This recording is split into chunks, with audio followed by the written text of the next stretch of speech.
What's going on, guys, and welcome back to another video. So I want to go over what President Biden just said and how he is imposing sanctions against Russia. Because today President Biden gave an address and he announced that he is imposing sanctions against Russia to counter Vladimir Putin's invasion of Ukraine. And he said, to put it simply, Russia just announced that it is carving out a big chunk of Ukraine. And he says that Vladimir Putin is setting up the rationale to take more territory by force. He goes on to state that this is the beginning of a Russian invasion of Ukraine. And he says this because the Russian president made it very clear that he didn't accept the basic premise of Ukrainian sovereignty. But President Biden said, and I quote, "Who in the Lord's name does Putin think gives him the right to declare new so-called countries on territory that belongs to his neighbors? This is a flagrant violation of international law." Now, what kind of sanctions did President Biden impose, and what will these actually do? First, President Biden said U.S. forces that were already in Europe, they're now moving to strengthen the defenses in Estonia, Latvia, and Lithuania, which are a trio of NATO allies and former Soviet republics. Now, he made it very clear that these are just defensive moves and that the U.S. has no intention and does not want to engage in a war with Russia. I don't think anybody wants that. But he said this is the first tranche of sanctions, and this will be followed up by more tomorrow. The first tranche is first, he's going to be fully blocking sanctions for the VEB. This is the largest lending institution in Russia. The goal behind this sanction is actually pretty simple: to block Russian funding. That's it. This is also going to limit Russia's ability to trade sovereign debt, which they do hold.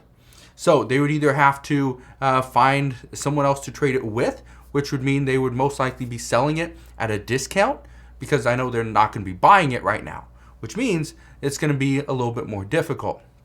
Another sanction that was also, it's going to happen tomorrow, but so it's not something that just Biden is doing, but the UK has already sanctioned this, is they're going to sanction wealthier individuals. Because President Biden stated today that starting on Wednesday, US sanctions will begin against Russian elites and their family members. Now, this could somewhat limit wealthier individuals' use of money. These sanctions will also block family members of the Kremlin from traveling, which could ultimately get them to push politicians to change course. So right now, you think someone's, especially a wealthier family, their family member can't go fly to wherever, France or Germany or wherever they may want to go. They're going to call them up and be like, "Hey, this is what I'm trying to travel. I can't travel. What's going on? You need to change this." Right? That's what we could see. Now, the Russian foreign minister said this after all the sanctions were announced. And I quote, "Our European, American, British colleagues will not stop and will not calm down until they have exhausted all their possibilities for the so-called punishment of Russia." So here's the worry. Russia doesn't care about the sanctions. They're going to do whatever they can and whatever it takes to get more of Ukraine. Now, what does this mean to the American people? Why should we be so entrenched into what is going on? Here's the reason why. Energy costs will eventually increase more than they already have. Gas prices are already going up, right? We're getting close to that $100 per barrel mark, which is not great.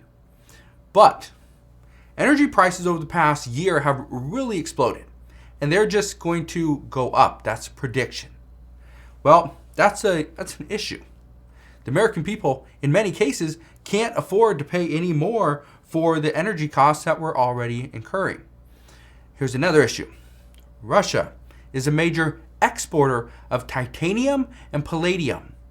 Titanium is mainly used for airplanes and airlines, stuff like that, but palladium is used in catalytic converters for cars. We have a shortage of cars. we have a supply chain issue. So if Russia is a major exporter of these two minerals, well, that's the problem. Two metals, that's the problem, is we need these. Well, if that's not enough, guess what? Ukraine is a major source of neon. This is used in things like semiconductors, which we are already in short supply of. Again, major issue. So if Russia invades Ukraine, you think Ukraine's going to be so worried about producing neon? Right? Maybe, but probably not. They will be hit. There will be delays in that.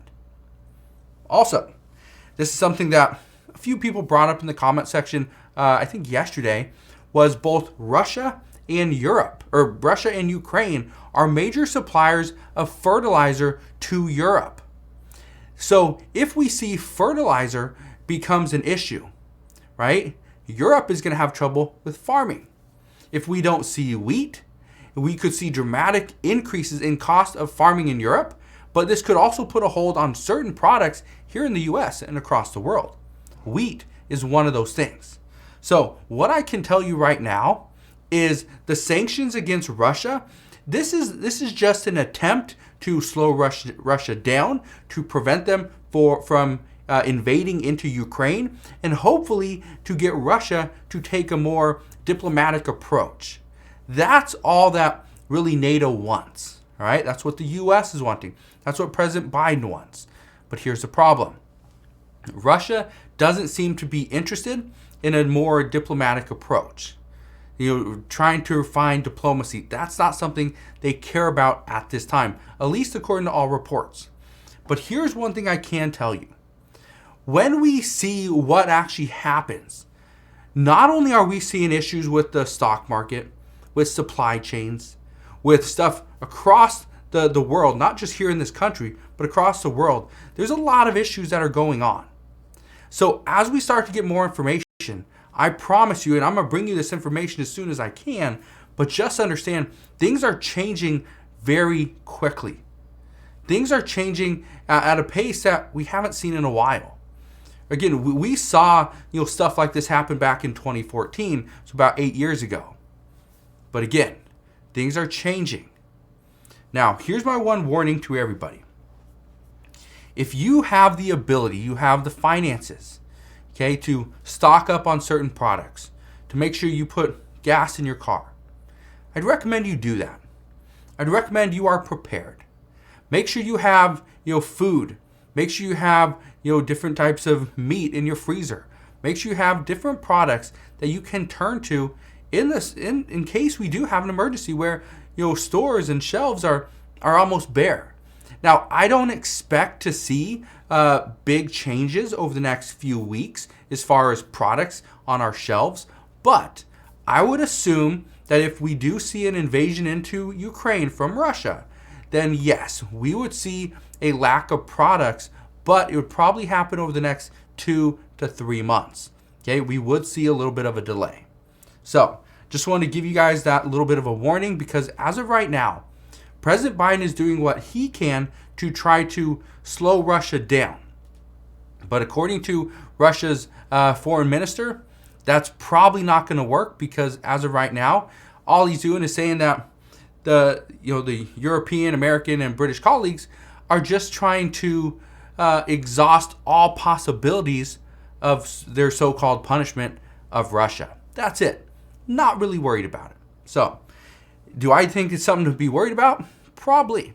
This is probably something to be worried about. So, as always, as I get any more information, I promise I will bring you that information as soon as possible. Just want to thank you guys for watching. Have a wonderful rest of your day. Consider subscribing, and I'll see you guys on the next one.